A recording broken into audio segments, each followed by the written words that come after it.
여러분 안녕하세요. 행복한 노후를 준비하는 금토연구소의 박정현입니다. 지난주에 글로벌 증시는 파월 의장의 50bp 금리 인상 가능성 시사와 실리콘밸리 은행의 파산으로 인해서 큰 폭의 하락세를 보였는데요. 특히 미국 내의 16위권인 실리콘밸리 은행의 파산으로 인해서 일각에서는 2008년도 리만 브러더스 파산에 버금가는 충격이 올 수도 있다라는 그런 우려감을 제기하고 있습니다. 그래서 오늘 영상에서는 과연 실리콘밸리 은행의 파산 원인은 무엇인지, 그리고 향후 지켜봐야 될 변수, 더불어 시장 영향까지 자세하게 살펴보도록 하겠습니다. 자, 그러면 일요일에 만나는 이슈 분석 지금 바로 시작하도록 하겠습니다. 자, 먼저 시장 흐름부터 살펴볼 텐데요. 먼저 여러분, 오늘은 제 얼굴이 영상에 나오지 않다고 하더라도 너무 실망하지 마시고 조금 양해를 해주셨으면 좋겠습니다. 일단 제가 지금 화면에 나올 상황이 아니기도 하고요. 또 오늘은 좀 내용이 조금 아무래도 좀 심각한 내용이다 보니까 조금 자료하고 제 목소리로 여러분들께 내용을 전달하는 게 나을 것 같아서 일단 여러분 화면과 제 목소리에 집중을 해주시길 바라겠습니다. 일단은 여러분 아시는 것처럼 지난주에 글로벌 증시가 큰 충격을 받았습니다. 현재 다우와 나스닥이 4%대의 주간 하락률을 보였고요. 항생의 경우에는 6%대의 급락세를 보였습니다. 원인은 잘 아시는 것처럼 일단은 첫 번째는 이 파월 의장이 지난주에 있었던 상원 의회 증언에서 최근에 미국 경제가 좋고 또 물가 지표가 여전히 높은 수준을 유지하다 보니까 3월 FOMC에서 25bp가 아니라 다시 50bp로 금리 인상 속도를 높일 수 있다. 이제 이런 어떤 가능성을 열어둔 것이 1차 충격의 원인으로 작용을 했고요. 그리고 이제 두 번째는 주말간 계속 뉴스가 쏟아지고 있는데 미국 내 16위권 은행인 실리콘밸리 은행의 파산으로 인해서 이른바 시스템 리스크가 부각되면서 지금 주가가 상당히 큰 폭의 하락세를 보였습니다. 국내의 경우에는 아직 그 실리콘밸리 파산에 대한 여파가 충분히 반영되지 않았기 때문에 1% 중반 정도의 하락세인데 아마도 월요일장은 지난주 금요일날 미국장이 거의 1%, 나스닥은 2%대의 하락세를 보였기 때문에 이 부분이 아마 고스란히 좀 전해지지 않을까 싶습니다. 그리고 당연히 주가의 급락세와 더불어서 이제 금리는 큰 폭의 하락세를 보였는데요. 지금 미국채 2년짜리 금리가 5.09 갔던 게 4.59, 고점 대비 거의 50bp 정도 급락을 했고요. 그리고 미국채 10년짜리 금리도 마찬가지입니다. 아무래도 이 이른바 시스템 리스크가 부각되면서 이 미국채라고 하는 안전한 자산 쪽으로 자금이 많이 이제 유입되는 부분들이 작용을 했고요. 뒤에 말씀을 드리겠습니다만은 실리콘밸리 뱅크의 파산으로 인해서 연준이 금리 인상 속도를 높이기가 어려운 거 아니냐, 긴축을 이렇게 되면 더 하는 게 좀 어렵지 않냐, 이제 이런 기대감이 조금 작용을 한 것 같습니다. 국내에서도 금리 인상 자체가 계속해서 지금 논의가 되고 있긴 합니다만은 지금 2월 달에 발표됐던 국내 소비자 물가 상승률이 4.8%대, 4%대로 하락을 하면서 물가보다는 경기 쪽에 좀 무게중심이 좀 옮겨가야 되지 않냐라는 기대감들이 최근에 금리의 하락세를 좀 이끌었습니다. 다만 이제 그동안 계속해서 축소됐던 크레딧 스프레드의 축소 흐름들은 조금 이제 일단락되는 모습들을 보여서요. 일방적으로 축소됐던 크레딧 스프레드의 축소세가 지난주에 좀 주춤하는 모습이었습니다. 외환시장을 살펴보면은 지난주에 미국 주가가 폭락하고 이 미국채 금리 하락한 거에 비하면은 달러화는 그렇게 강세를 보이진 않았고요. 그리고 전체적으로 원달러 환율 자체도 조금 오르긴 했습니다만 아직은 그 충격과 여파가 충분히 좀 반영된 것 같지는 않습니다. 그리고 특징적으로는 이 가상화폐 가격들의 폭락세가 상당히 좀 눈에 띄었는데요. 한때 가파른 상승세를 보였던 비트코인 가격들이 지금 다시 이 실리콘밸리 뱅크의 충격 여파, 그리고 지난주에 보게 되면은 그 가상화폐 거래 은행인 실버게이트의 청산 이런 것들이 이제 연이어 나타나다 보니까 가상화폐 가격들도 상당히 조금 큰 폭의 조정세를 보였고요. 마찬가지로 이더리움도 역시 고점 대비 좀 하락세를 보였습니다. 자, 전체적으로 시장의 모습 자체는 특히 지난주 후반은 이 실리콘밸리 뱅크에 대한 충격이 고스란히 이제 그 금융시장을 강타했다, 이렇게 보시면 되겠고요. 자, 그래서 제가 오늘 준비한 내용은 이 실리콘밸리 뱅크의 파산 원인이 정확히 무엇인지, 그리고 향후 지켜봐야 될 변수, 그리고 이런 것들이 시장에 어떤 영향을 미칠 것인지, 이런 것들을 좀 정리를 해봤습니다. 제 영상만 보셔도 이 실리콘밸리 뱅크에 따른 영향들을 충분히 파악하실 수 있으니까 여러분 미리 보시기 전에 좋아요 한 번씩 눌러주시기를 바라면서요. 이 영상은 조금 많이 공유를 해도 좋지 않을까 싶습니다. 자, 일단 살펴보겠습니다. 이 실리콘밸리 뱅크는 미국의 16위권 은행입니다. 규모 자체가 16위권이면 절대 적은 규모는 아니고요. 미국 내에서 이 파산한 은행의 규모 중에서는 역대 2위급입니다. 2008년도에 그 파산했던 그 회사가 하나 있었는데, 그 회사 이름이 뭐냐면 워싱턴 뮤추얼이라는 그런 기업이고요. 그 은행 다음으로는 이 실리콘밸리 뱅크가 가장 큰 규모다라고 보시면 되겠습니다. 자, 그러면 이제 사실 뭐 언론에 많이 나오기도 했는데, 이 실리콘밸리 뱅크가 파산하기까지 걸린 시간은 이슈가 제기되고 불과 44시간밖에 안 걸렸어요. 그래서 상당히 긴박하게 이슈가 제기되고 바로 파산 절차가 진행이 됐는데, 뭐 어떠한 내용들이 있었는지 한번 살펴보도록 하겠습니다. 자, 먼저 근본적인 원인은 미 연준의 가파른 금리 인상에 따른 후폭풍이다 라고 보시면 되겠는데요. 팬데믹 이후에 대규모의 유동성이 풀리면서 그 막대한 유동성들이 특히 이제 미국 내의 IT 스타트업들로 좀 많이 이렇게 유입이 됐었는데, 지난해 3월부터 미 연준이 가파른 금리 인상을 시작을 하면서 이제 반대 상황이 지금 벌어지고 있는 상황입니다. 그 스타트업 기업들이 그동안에 풍부했던 유동성이 이제는 투자도 못 받고 또 경기가 안 좋아지다 보니까 여유 자금이 감소를 하게 됐고요. 참고로 이 실리콘밸리 뱅크는 말 그대로 실리콘밸리에 존재하고 있고, 그리고 이 미국 IT의 스타트업 기업들을 주로 영업 대상으로 하는 일종의 특수 목적 법인이라고 할 수가 있겠습니다. 그래서 주로 스타트업 기업들에게 몰렸던 대규모의 자금들이 이제 이 실리콘밸리 뱅크에 예치가 되었었는데, 어느 순간부터 이제 스타트업 기업들의 자금이 떨어지다 보니까 예치됐던 예금에서 이제 인출이 발생을 하게 됐고요. 그리고 기본적으로 은행들은 이른바 예금과 대출을 하면서 예대 마진을 따먹는 구조인데, 이 실리콘밸리 뱅크 같은 경우는 주요 고객이 스타트업이기 때문에 스타트업의 기업들은 특징적인 게 대규모의 투자라던가 뭐 시설 투자 이런 것들이 발생하지 않습니다. 그래서 은행으로부터 대출을 잘 받지는 않아요. 그래서 예금만 하고 이제 대출은 하지 않다 보니까 그 대출을 자기 고객들 은행이나 다른 소매하기보다는 이제 이런 것들을 다른 자산, 금융자산에 투자하는 형태로 가지고 있었습니다. 그래서 이 실리콘밸리 뱅크가 이제 SVB라고 얘기를 할게요. 이 SVB가 유동성이 이제 그 예금 인출이 늘어나면서 감소하다 보니까 이제 자산을 매각하게 됐는데, 살펴보니까 보유자산 대부분이 국채로 이제 보유가 되어 있었다가 하고요. 기본적으로 뭐 은행권들의 포트폴리오에서 국채가 차지하는 비중은 뭐 잘해야 한 20-30%인데 이 SVB는 한 50% 이상, 절반 이상이 국채였다고 합니다. 그래서 210억 달러를 매각하는 과정에서 18억 달러의 매각 손실이 발생을 했다고 합니다. 그러니까 200억 중에 거의 18억이니까 한 10% 정도의 매각 손실이 이제 발생을 한 건데, 일단은 뭐 제가 생각했었을 때는 조금 장기채 위주였지 않나 싶고, 금리가 급등하면서 채권 가격이 좀 하락을 했기 때문에 이 국채를 매각하는 과정에서 이제 손실이 확정이 된 그런 상황이 된 것 같아요.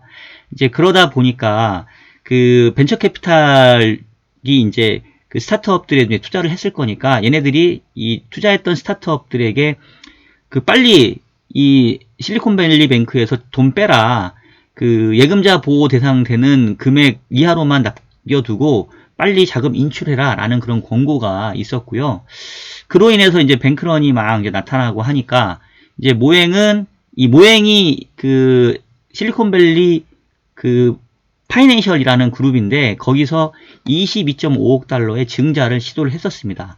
근데 이제 그 증자가 실패하면서 주가 폭락이 지속이 됐고요. 그러다 보니까 이제 더욱더 뱅크론이 심화가 됐고, 그러다 보니까 이제 미국의 금융감독 당국이 이게 상당히 조금 이렇게 발빠르게 대응을 한 것 같아요. 곧바로 그냥 야 니네들 보니까 니네 스스로가 자금 조달하기 어려울 것 같으니까 그냥 영업하지 마 하면서 바로 폐쇄 조치를 내려버렸고요. 그 이후로 이제 그 FDIC라는 연방예금보험공사가 센타 클라라 예금보험국립은행이라는 새로운 은행을 설립을 해서 지금 이 SVB에 있는 모든 자산과 예금을 다 이제 이전하기로 했습니다. 그래서 이제 그 뒤로는 일단은 예금자 보호 대상인 25만 달러 이하는 13일, 그러니까 월요일부터 인출이 가능하게 됐고요. 그 이상이 문제인데, 이제 그 이상에 대해서는 일단은 뭐 공채 같은 거, 증서를 이제, 네가 이제 여기에 뭐 얼마의 예금이 있다라는 거를 이제 발부하고, 그 다음에 이제 이, 센타클레라 예금보험 국립은행, 새로 넘겨받은 이 은행에서 아마도 이제 이 실리콘밸리 은행의 자산을 매각을 하면서 향후에 이제 돌아오는 매각 자금을 인출 예금자들에게 돌려주는 뭐 이런 어떤 활동을 할 걸로 예상이 됩니다. 다행히 지금 현재로 봤었을 때는 실리콘밸리 뱅크의 총 자산이 2,090억 달러이고 총 예금이 1,754억 달러라고 하니까 예금보다는 총 자산인 2,090억 달러가 훨씬 커요. 그래서 이제 계획대로 이제 자산 매각이 순조롭게 이루어진다라고 하면 뭐 예금자들이 다 돌려받을 수는 있을 것 같긴 한데 일단은 요번에 이 국채를 매각하는 과정에서도 이 매각 손실이 발생했기 때문에 과연 총 자산 2,090억 달러 중에 실제로 현금화하게 되면 이제 얼마가 될지 요 부분하고 그 다음에 실질적으로 자산을 매각하는데 시간이 좀 걸릴 거니까 그 기간 동안 예금이 묶여있는 여기에 있는 고객들, 주로 이제 스타트업 기업들이 이제 유동성 부족을 겪을 수 있는 문제들, 그리고 당장 15일부터 이제 미국은 15일 아니면 30일 날 월급을 준다고 하는데, 뭐 월급도 좀 못 줄 수 있는 가능성, 뭐 이런 것들이 지금 일단 시장에 지금 얘기되고 있는 그런 내용들이라고 볼 수가 있겠습니다. 자, 그러면 일단 그 전체적인 흐름을 설명을 해드렸고 조금 디테일하게 여러분이 조금 더 이해하시기 쉽게 보완 설명을 드릴 건데 일단은 실리콘밸리 뱅크의 모 기업은 SVB 캐피탈이라는 회사이고요. 이 회사의 주가 차트를 보니까 2022년 초까지만 하더라도 한때 이제 700억 달러가 넘어갔는데 지금 이제 거래 정지가 됐고요. 지금 거래 정지된 이후에는 보니까 한 40달러 정도? 한 30불 정도? 그러니까 한 200몇 불에서 60% 빠져갖고 106불이 됐다가 106달러에서 또 한 60% 빠져가지고 43불인가 40불 내외에서 일단은 거래가 정지가 된 상황입니다. 그래서 지금 뭐 하루아침에 이 16위권의 은행이 순식간에 주가가 700달러 갔던 게 지금 40달러면 몇 토막입니까? 거의 뭐 한 15분의 1토막 나는 그런 상황이 지금 목전에 지금 와버린 상황이고요. 자, 그러면 이제 이 중에서 가장 이제 우리가 이해하기 어려운 게 아니 이 기업이 그래도 16위권 은행인데 이렇게 한꺼번에 망해버리냐 하는 건데 아까 내용 중에서도 보시면 이 뱅크런에 대응하기 위해서 보유자산을 매각을 했는데 보유자산의 절반 이상이 국채였다는 얘기예요. 그래서 210억 달러를 매각하는 과정에서 18억 달러 거의 10%의 손실을 입었는데 일단은 국채금리의 흐름을 보시면 지금 작년 8월 달에 작년 8월인가요? 2021년 8월에 불과 2년 전 8월에 1.1%였던 미국채 10년 금리가 한때 4.3 거의 그러니까 저점 대비 고점이 300bp 3%포인트 정도의 금리 상승이 있었는데 여러분 뭐 제가 기회 있을 때마다 이제 채권 시장 얘기를 해드리는데 채권 금리와 채권 가격은 역외관계에 있어요. 이게 왜 그런지는 나중에 제 영상 나중에 보시면 되는데요. 일단 뭐 그거 설명은 너무 기니까 하여튼 금리가 급등하면서 채권 가격이 올랐는데 이제 여러분들이 30bp 정도의 금리 상승이면 이게 얼마 정도의 가격 하락인지를 이해를 하시려면 그냥 쉽게 생각하면 이렇게 생각하시면 됩니다. 채권은 이제 듀레이션이라는 게 있어요. 그래서 똑같이 금리가 올라도 1년짜리 채권하고 10년짜리 채권하고 가격이 하락하는 하락률이 훨씬 다릅니다. 만기가 길수록 듀레이션이 길고 듀레이션이 길수록 동일한 금리 상승에 따른 채권 가격 하락폭이 크다라고 보시면 되겠고, 만약에 듀레이션이 10년짜리다. 대략 만기 뭐 10년 이상 넘어가는 채권이 듀레이션 10년인데, 그 10년 듀레이션이라고 한다면 금리가 300bp 올랐잖아요. 그러면 이제 3%가 오른 거잖아요. 곱하기 듀레이션 10 하면 정확하게 하락률이 계산이 됩니다. 그래서 만약에 내가 듀레이션이 10년짜리인 채권을 들고 있었는데 그 기간 동안 300bp가 올랐다. 그러면 3% 곱하기 10년 하면 30%죠. 즉 내가 채권을 예를 들면 100만원어치 샀으면 30만원 빠지고 70만원이 내 지금 평가값이라고 보시면 되겠습니다. 그만큼 금리 상승폭이 이제 가팔랐다고 보시면 되겠고, 이 금리 상승에 따른 채권 가격 하락을 이 SVB는 바로 직격탄을 맞은 것 같아요. 근데 문제는 지금 금리가 너무 높게 올라와 있으니까 그냥 굳이 지금 안 팔고 만기까지 들고 가면 되는데, 중간에 이제 그 뱅크런이 발생했기 때문에 보유한 자산, 특히 채권을 매각 손실이 발생함에도 불구하고 어쩔 수 없이 불가피하게 팔아야 되는 상황, 이게 바로 이 실리콘밸리 뱅크의 주요 파산 원이라고 할 수 있겠고요. 그러니까 결국은 핵심은 금리 상승인 거예요. 금리가 상승하면서 스타트업 기업들의 자금 유동성이 떨어졌고, 그래서 그 뱅크런이 일어났는데, 실리콘뱅크가 또 재수없게도 대부분의 자산이 채권을 들고 있었기 때문에 금리가 이미 올라와 있어서 결국은 매각 손실을 기록하고 채권을 파는 과정에서 더 뱅크런이 심화됐다. 금리 상승에 대한 악영향을 두 단계에 걸쳐서 받았다라고 보시면 되겠습니다. 자, 그런데 이제 여기서 여러분이 좀 아셔야 될 게 회계 처리에 대한 얘기들이 나오거든요. 그 참고로 보유 자산, 뭐 채권이건 주식이건 금융기관이 그 자산을 보유하면 회계 처리하는 방법이 크게 세 가지가 있습니다.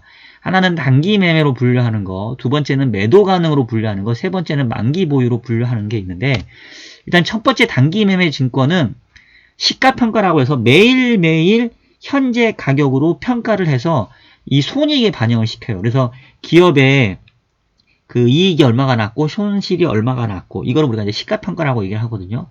그래서 뭐 예를 들면은 뭐 주식 같은 경우 삼성전자 주식을 뭐 10만원에 샀는데 8만원이 됐다 오늘. 그럼 2만원이 떨어졌죠. 그러면 2만원이 떨어진 만큼 내가 보유하고 있는 그 주식의 평가값이 떨어졌으니까 그게 바로 그날 당일 손실로 반영이 돼 버립니다. 그래서 매일매일 그날의 평가값으로 실질적으로 이익이다 손실이다라고 반영을 시키는 게 바로 단기매매 증권 분류이고요. 그 다음에 두 번째가 매도 가능 증권 분류인데, 이번에 이제 문제가 됐던 게 이 실리콘밸리 뱅크는 보유한 국채를 바로 매도 가능 증권으로 대부분 분류를 하고 있었습니다.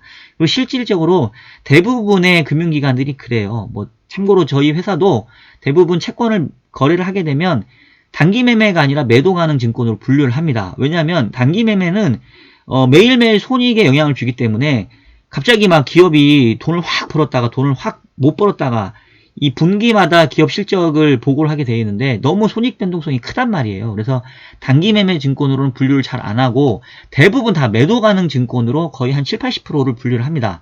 그럼 이제 이 매도 가능 증권으로 분류하면 무슨 현상이 벌어지냐면 회기 중에는 장부가로 평가를 해요. 그러니까 이제 회기라 하면 뭐 1년 정도 뭐 연말 내지는 뭐 일부 기업은 3월 말이 될 수도 있겠는데, 그러면 그 기간 동안에는 처음에 샀던 그 장부 가격으로 이제 평가가 되다가 기말에, 회기 말에, 그러니까 연말에 그 재무제표 정산할 때 그때 그 평가값으로 손실이냐 이익이냐를 책정을 해서 그거를 손익에 반영시켜주는 게 아니라 자본 계정에서 반영을 시켜줍니다. 그래서 이거를 자본 재조정이라고 얘기를 하는데, 그래서 회계 결산 끝나면 이 기업의 영업이익이 줄었냐 늘었냐라는 그 영업이익에 반영이 되는 게 아니라 자기 자본이 줄었냐 늘었냐라고 하는 자본 조정 형태로 이제 반영을 시키고요. 그랬다가 이제 여기에 분류되어 있는 채권을 만약에 팔아버린다라고 처분을 해버리면 그때 이게 바로 손익에 가서 이제 반영이 돼요. 그러니까 평소에는 자본에서 반영이 되다가 실제로 매각을 하면 얘가 이익이면 이경업이 이익이 늘어나는 거고 손실이면은 손실이 반영이 되는 이런 형태로 이제 분류되는 게 바로 매도 가능 증권입니다. 바로 이 실리콘밸리 뱅크가 그 전에는 뭔가 물밑에 숨겨져 있었던 이유가 얘네가 지금 보유 자산의 절반이 국채라고 했잖아요. 근데 국채 금리가 지금 급등을 했었으니까 대부분 평가 손실이 발생했었을 텐데 그 회기 중이기 때문에 장부가로 평가돼서 손익에는 반영이 안 됐던 거예요. 기말 가서 이제 자본에 반영될 참이었는데 지금 이제 지난주인가 매각을 했을 테니까 이제 3월 중에 매각을 해보니까 갑자기 매각을 하게 되면서 이 처분 시에 손실이 확 늘어나 버리겠죠. 18억 달러가 갑자기 그 실리콘밸리 뱅크의 손실이 커져 버린 겁니다. 이제 그러다 보니까 이게 수면 위로 부각되는 그런 상황이 됐다. 이렇게 여러분 이해를 하시면 되겠고요. 그 다음에 이제 마지막은 만기 보유증권인데 요거는 만기까지 처분이 안 됩니다. 그래서 그냥 장부가로 평가해요. 채권은 만기까지 들고 가면 원금과 이자가 확정이 되어 있기 때문에 만약에 만기 보유 증권으로 분류하면 뭐 큰 문제가 없습니다. 근데 이제 대신 만기까지 처분이 안 되기 때문에 이게 유동성이 안 되잖아요. 그러니까 그래서 대부분 매도 가능 증권으로 많이 분류를 한다. 여러분 이제 참고를 하시면 되고 이 실리콘밸리 뱅크의 문제가 급격하게 부각된 것도 바로 매도 가능 증권에 분류되어 있던 채권을 매각하면서 그게 바로 손익에 반영됐기 때문이다라는 그런 숨어있는 내용을 여러분 파악하시다라고 이제 말씀드리는 겁니다.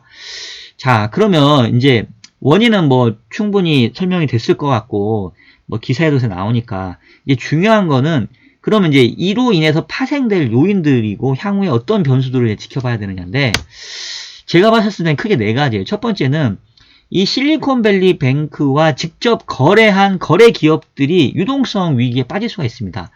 왜냐하면 이제 예금자 보호는 앞서서 얘기했던 것처럼 25만 달러까지인데 이 이 실리콘밸리의 주 고객은 그 일반 개인이 아니라 스타트업 기업, 대기업, 그러니까 기업들이다 보니까 얘네가 25만 달러까지만 예금을 맡겼을 리가 없어요.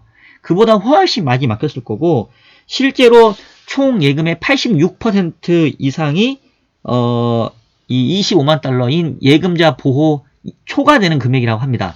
그러면 얘네들은 지금 당장 돈이 묶여버리거든요. 그러면 이제 스타트업 기업들 입장에서는 당장 뭐 어디 결제해야 되는 돈이 있을 수도 있고 직원들 월급 줘야 될 수도 있는데 이 돈이 묶여버리면 못 주는 거죠.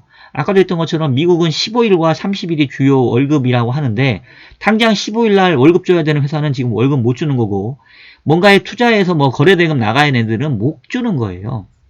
그리고 이제 실리콘밸리 뱅크가 보니까 그 뭐 캐나다도 있고 뭐 영국도 있고 각국에 이제 지사가 좀 몇 개 있더라고요. 이제 거기에서 거래했던 애들은 당장 이제 자금이 묶여버리니까 이 거래 기업들의 유동성 우려가 이제 불거질 수 있는 게 첫 번째이고요.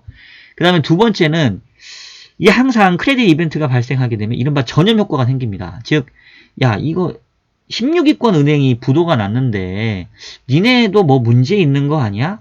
특히나 실리콘밸리 뱅크처럼 그 거래 기업들이 특정 섹터에 한정적이고 소매금융이 없어가지고 예금과 대출이 동시에 진행되지 않는 기업들 경우에는 색안경을 끼고 볼 수 있고 사람들이 이제 우려하다 보면 이른바 나는 혹시 모르니까 내 돈 찝찝하니까 여기서 빼서 딴 데로 옮겨야지 하는 그런 뱅크런이 발생할 수 있습니다.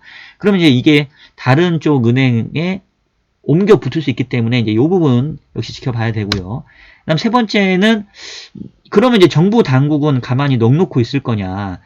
발을 빠르게 뭔가 대응 조치가 나올 수도 있고 제일 좋은 거는 지금 13일 날 월요일 되기 전에 제3자 은행이 나타나가지고 뭐 3자 은행이든 다른 기업이 나타나서 내가 실리콘밸리 뱅크 인수할게 이런 애들 나타나면 이제 제일 깔끔해지거든요. 근데 과연 그럴 수 있을지 지금 시간이 얼마 없으니까 이제 이 부분이 상당히 중요하고 그 다음에 이제 일각에서 얘기하는 거는 야 지금 이런 상황이면 미 연준이 3월 22일 날 FOMC에서 50bp 금리 인상 하는 건 이거는 진짜 더 죽으라는 소리 아니냐. 다시 이제 결국 25bp밖에 금리 인상 못하는 거 아니냐, 내지는 금리 인상 멈춰줘야 되는 거 아니냐, 이런 이제 주장들이 나올 수 있거든요. 그래서 실질적으로 연준이 감속을 하느냐 안 하느냐, 이제 요 네 가지가 앞으로 우리가 지켜봐야 될 변수고, 이에 따라서 시장 영향도 좀 달라진다고 볼 수 있겠습니다. 자, 요 네 가지를 조금 더 자세히 설명을 드릴게요. 일단은 이제 SVB와 거래한 기업들의 직접적인 유동성 우려에 대한 얘기가 나오는데, 지금 벌써 가상화폐 가격이 좀 많이 떨어졌다고 했잖아요. 지금 스테이블 코인 중에 USDC가 있는데, 얘네가 이 USDC라고 하는 거는 그러니까 미국 달러화와 페그를 시켜놓은 스테이블 코인인데, 그러면 얘네들은 이 코인이 미국 달러화와 연동이 되려면 미국 달러를 직접 들고 있든지 이에 준하는 자산을 들고 있어야 되거든요. 그래서 이제 준비 자산이 필요한데, 이 준비 자산 4조 원이 이 바로 실리콘밸리 뱅크에 예치되어 있다는 얘기예요. 전체에서는 한 8% 정도. 그러다 보니까 이 스테이블 코인 USDC가 장중에 1달러를 하해버립니다. 왜냐면 원래는 1대1 매칭이 돼야 되는데, 스테이블 코인이라고 하는 거는 언제든지 내가 이 코인을 딱 들이밀면 달러로 교환을 해줘야 되는데, 이 준비금이 지금 이 SVB에 묶여 있으니까 바로 대응을 못 해줄 거 아니에요. 그러니까 이제 사람들이 뱅크런이 다른 은행에서 발생하는 게 아니라 바로 이 SVB의 자금을 예치하고 있는 이 스테이블 코인 USDC에서도 지금 발생을 하고 있는, 그러면서 전체적으로 지금 가상화폐 가격이 폭락하고 있는 것도 바로 이제 이런 연결고리가 있다라는 거고요. 두 번째는 아까 얘기했던 것처럼 예금자 보호 안 되는 금액이 200조 원, 86% 이상이라는 거예요. 그러면 이제 앞서 얘기했던 것처럼 자금이 묶여버리니까 급하게 뭐 누군가는 이걸로 뭐 잔금을 치러야 될 수도 있고, 누군가는 하여튼 당장 돈이 필요한 사람도 있을 건데, 여러분 생각해 보십시오. 여러분들이 은행에다 돈을 맡겨놨는데 당연히 나는 언제든지 찾았을 수 있는 돈이라고 생각을 했어요. 다음 주에 뭐 예를 들면 부동산 계약을 해야 되고 뭐 잔금을 치러야 되고 그래야 되는데, 갑자기 몇 억이라는 돈이 은행에 묶여가지고 인출이 안 돼요. 그러면 이게 엄청난 유동성 문제가 불거질 수가 있는 거죠. 그러니까 이제 그 규모가 어떻게 엮이는지를 정확히 모르니까 이제 그 부분이 상당히 걱정되는 거고, 그 다음에 이게 좀 뉴스를 찾아보니까 우리나라의 국민연금도 이 실리콘밸리 은행에 직접적으로, 그러니까 실리콘밸리 모행인 실리콘밸리 캐피탈에 직접적으로 주식을 한 3,800억 정도 들고 있다는 기사가 이제 나온 것 같아요. 근데 요거는 제가 확인된 건 아니니까 다시 한번 확인을 해보십시오. 그래서 일단은 뉴스에는 나왔어요. 국민연금이 뭐 이 정도 들고 있다. 뭐 사실 뭐 3천 몇백억 대는 그렇게 큰 규모가 아닐 수도 있는데, 어쨌든 간에 이게 실질적으로 실리콘밸리 캐피털에 얼마만큼이나 투자가 되어 있는지 이 부분이 이제 명확하게 밝혀지지 않았으니까, 이제 그 부분이 발견될 때까지는 이제 불안불안한 심리들이 생길 수가 있겠죠. 그래서 결국은 실리콘밸리 뱅크와 직접 거래되어 있는 관계사들의 익스포저가 얼마가 되는지, 이게 이제 파악되는 과정이 있을 거고, 그게 완전히 파악되기 전에는 우리가 빙산의 일각이라고 하잖아요. 눈에 보이는 거는 위에 올라온 건데 그 아래에 얼마가 숨겨 있는지는 잘 모르니까, 그게 밝혀지기까지는 상당히 금융시장 전체적으로는 좀 불안감이 생길 수밖에 없는 이런 상황일 겁니다. 자, 그 다음에 이제 두 번째, 비슷한 은행에 대한 뱅크런 우려가 퍼질 수 있다는 건데, 지금 이제 벌써 뉴스에 나오기 시작을 해요. SVB와 닮은 꼴 은행이 10개가 더 있더라. 여기서 닮은 꼴 은행은 뭐냐면 구조가 특이한 겁니다. 첫 번째는 특정 섹터의 고객이 집중되어 있다. 그리고 예금은 받았지만 대출이 안 나가서 대부분의 그 보유 자산들을 증권이나 채권 쪽에 오히려 보유하고 있다. 그래서 최근에 금리가 올랐는데, 대부분의 미국도 그렇고 국내도 그렇고 최근에 금리가 상승하면서 시중은행들은 이익이 많이 늘었거든요. 왜냐하면 얘네는 NIM, 순이자 마진이 플러스이기 때문에 예금금리보다 더 높게 대출을 해주니까 금리가 상승하면 대부분 은행업들은 돈을 벌 수밖에 없어요. 근데 실리콘밸리 뱅크처럼 이상하게 예금만 받고 대출 안 해주고 대부분의 자산을 채권에 투자한 애들은 오히려 금리가 급등하면서 보유자산에 손실을 봤죠. 그래서 이제 그런 기업들은 실리콘밸리 뱅크처럼 또 문제가 생길 수 있는 거 아니냐라는 우려가 있고, 그거에 대해서 이미 이제 리스트가 돌기 시작을 합니다. 팩스에서 지금 나온 거 보니까 그 비슷한 게 커스터머스 그 다음에 뭐 퍼스트 리퍼블릭, 샌디 스프링 뱅크, 뭐 뉴욕 커뮤니티 뱅크, 퍼스트 파운데이션, 뭐 그게 잘 안 보이는데 LI 파이낸셜, 다임 커뮤니티, 퍼시픽 프리미어, 프로스퍼리티, 뭐 잘 못 읽겠습니다. 콜롬비아 파이낸셜, 뭐 이런 식으로. 그래서 뭐 여러분 잘 보이실지 모르겠는데 하여튼 이제 이런 기업들의 지금 주가가 같이 지금 폭락을 하고 있어요. 그래서 제가 봤을 때는 평상시에는 문제가 없다가 지금 이제 SVB 파이낸셜 그룹이 거래가 정지되다 보니까 비슷한 구조를 가지고 있는 이들 기업에게도 약간 불안한 그런 어떤 경계의 눈초리가 생기고 있고, 이런 기업들에서 이제 뱅크런이 나타나면 이게 이제 실리콘밸리 뱅크 자체는 아무리 16위권이라 하더라도 사실은 뭐 16위권이면은 그 밑으로 내려갈수록 자산 규모 차이가 많이 나니까 뭐 그렇게 크게 아닐 수도 있는데, 이 하나에서 멈추는 게 아니라 얘네들까지 문제가 생기면 뭐 생각보다 규모가 이제 엄청 커질 수가 있겠죠. 그래서 얘네 기업들로도 이 뱅크런 우려가 이제 생기는지 안 생기는지, 실질적으로 자금 인출이 있는지 없는지가 앞으로 이제 우리가 지켜봐야 될 변수 두 번째이고요. 근데 참고로 그냥 일반 시중은행, 뭐 상업은행이건 뭐 예를 들면은 뭐 투자은행이건 간에는 그쪽은 크게 아마 연결고리는 없을 겁니다. 일단 실제로 JP모건 같은 대형은행들은 뭐 주가가 조금 빠지긴 했지만 사실은 뭐 그렇게 큰 영향은 없었고요. 그리고 이제 뭐 저도 마찬가지로 생각을 하는데, 이게 리만 브러더스 파산급으로는 퍼지지 않을 거다라고 생각을 하는 게, 앞서서 얘기했던 것처럼 이 실리콘밸리 뱅크와 비슷한 구조를 가지고 있는 은행들은 사실은 많지 않습니다. 대부분의 미국 내 은행들은 예금과 대출, 예대 마진을 통해서 수익을 발생을 시키기 때문에 예금을 받아서 얘네처럼 뭐 어이없게 대부분을 채권이나 자산 증권으로 보유한 경우는 이제 별로 없고요.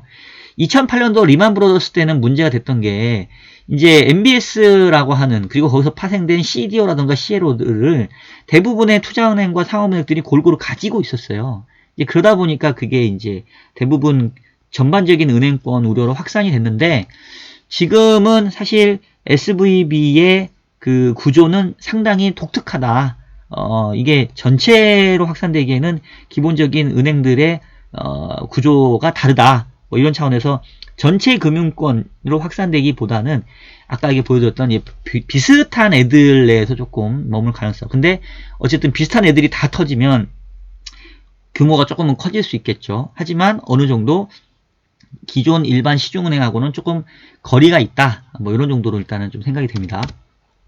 자, 그래서 세 번째 지켜볼 거는 결국은 이 정부가 빠르게 개입을 해서 명확하게 이제 단절을 시켜줘야 돼요. 항상 전염 효과라고 하는 거는 그 중간에 그 다리나 뭐 팔이 어디 부분이 이제 뭐 이렇게 흔히 말하는 괴사 상태가 되면 잘라내버려야 되잖아요. 잘라내는 고통이 크지만 그래야 죽질 않잖아요, 몸통이. 그러니까 결국 잘라내는, 어디서 잘라낼 거냐, 이제 이 부분이 중요한데, 지금 일단은 이번 주말이 최대의 고비고 매수자가 없으면 이제 상당한 문제가 좀 생길 수 있다고 하고요.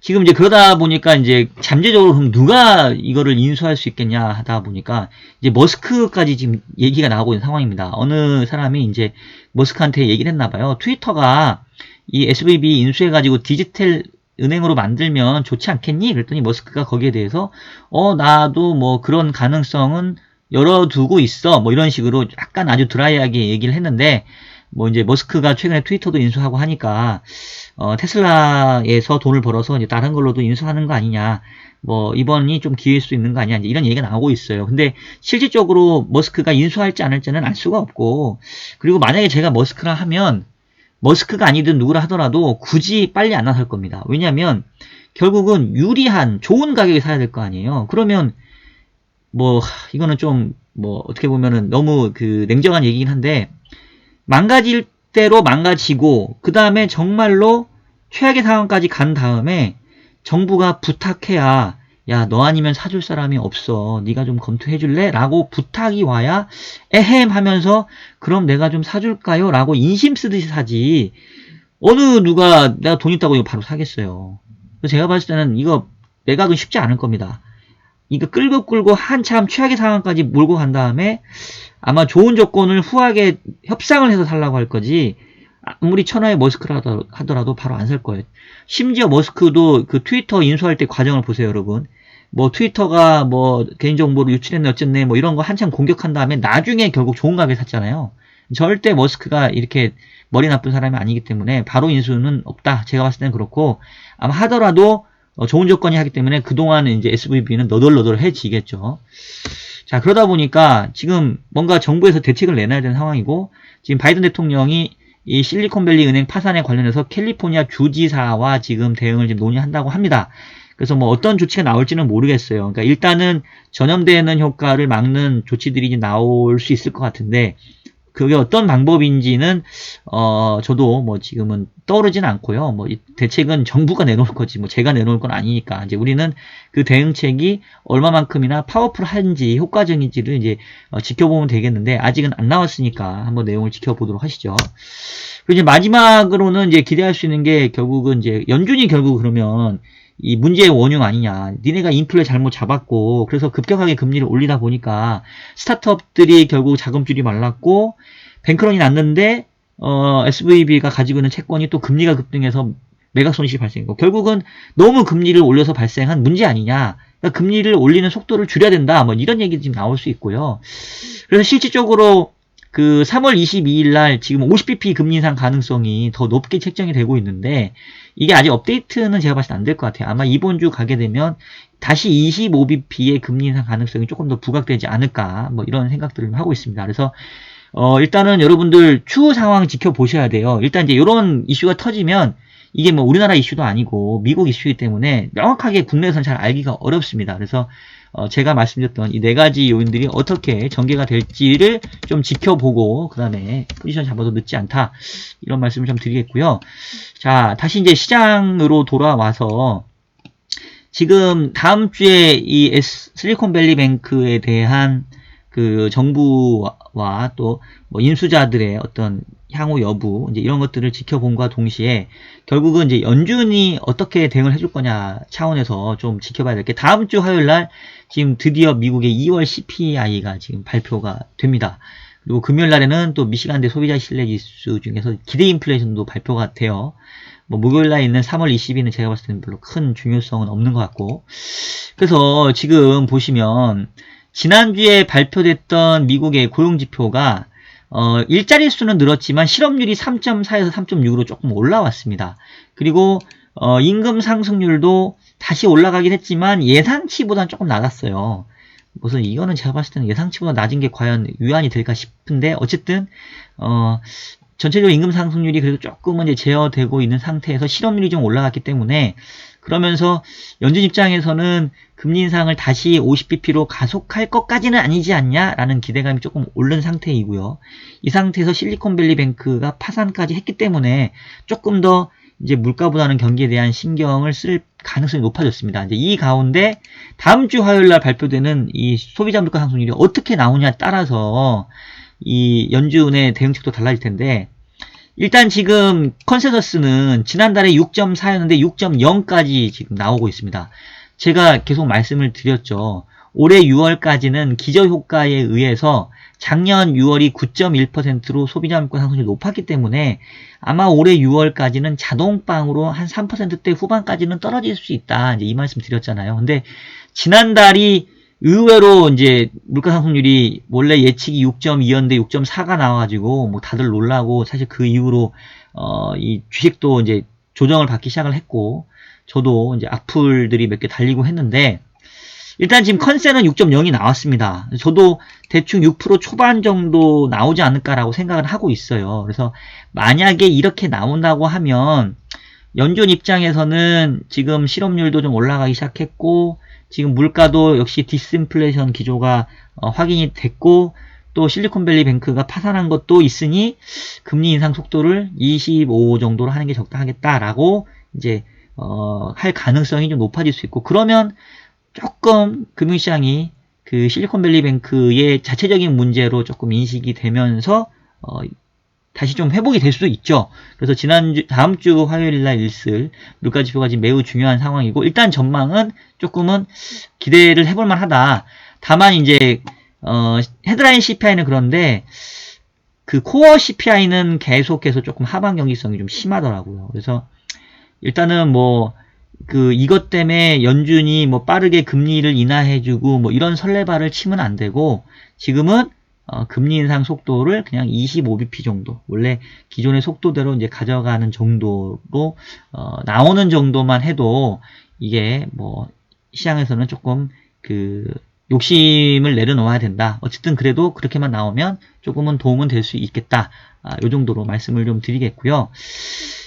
투자 전략 관련해서는 제가 이제 계속 원래는 월간 전망을 말씀을 드리면서 화요일날 발표되는 물가지표 전까지는 주식시장 조정받을 거다. 그러니까 오히려 그거를 저가 매수 기회로 노리고, 물가가 이제 예상보다 다시 디스인플레이션 기조가 확인이 되면 그 이후에 증시가 이제 반등할 거다라고 얘기를 했는데, 일단 이제 실리콘밸리 뱅크라는 예측치 못한 돌발 변수가 나타났기 때문에 일단은 한 주 정도는 좀 더 지켜보는 게 좋을 것 같아요. 그래서 저도 아직 3월 달에 투자해야 될 돈 지금 계속 투자를 안 하고 지켜보고 있었는데, 일단은 제가 아까 말씀드렸던 요 4가지 상황들이 어떻게 전개되는지 요것들 지켜보면서 최근에 주가 하락을 저가 매수 기회로 볼 건지, 아니면 제가 계속 올해는 상고하저의 시장을 말씀을 드렸잖아요.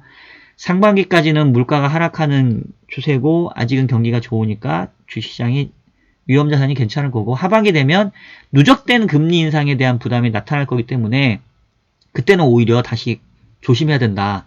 근데 누적된 금리 인상에 대한 문제가 결국은 이 실리콘밸리 뱅크로 나타난 것일 수도 있거든요. 그래서 제가 생각했던 것보다 고금리에 대한 누적된 부담이 빨리 나타난 것일 수도 있다면, 이거는 뭐 이제 지금 상태에서는 뭐 여기서 좀 더 먹겠다고 덤비면 안 되고, 냉정하게 어쨌든 올해 주가는 그래도 저점 대비 올라와 있으니까 빨리 팔고 안전자산으로 숨어야 되는 시기가 하반기가 아니라 당장 2분기가 될 수도 있어요. 근데 아직은 저는 좀 판단을 하기는 좀 이른 것 같아서 일주일 정도는 좀 지켜보고 싶습니다. 그래서 다음 주 정도의 주변 상황들을 좀 지켜본 다음에, 그리고 아마도 3월 22일 날 있는 FOMC에서 어떤 정책을 내리냐에 따라서 2분기가 다시 주가가 반등할 수 있을지, 아니면 이제부터 고금리 충격이 본격화되면서 이제 말 그대로 경기 침체에 대한 우려가 불거지면서 자산 가격이 위험자산 위주로 빠지는 게 벌써 빨리 땡겨질 수 있는지, 그 판단은 그때 할 수 있기 때문에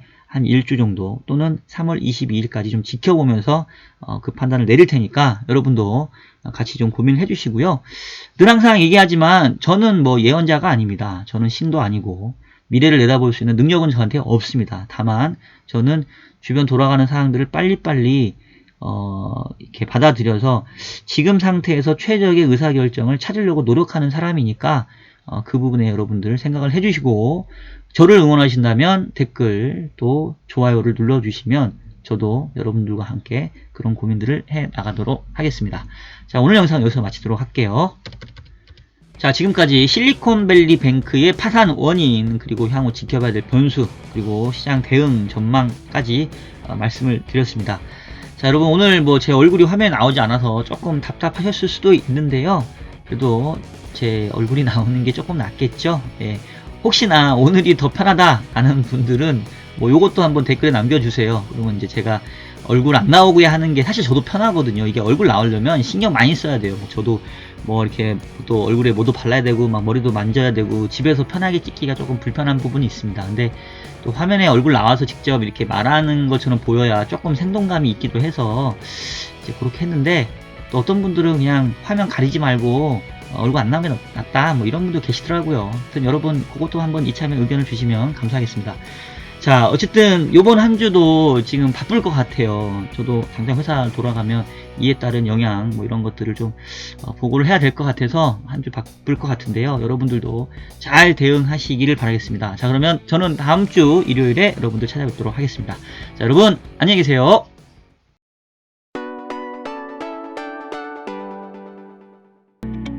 저희 평택우리병원은 환자분들의 신뢰를 바탕으로 꼭 필요한 치료를 하는 체계화된 시스템을 운영하겠습니다.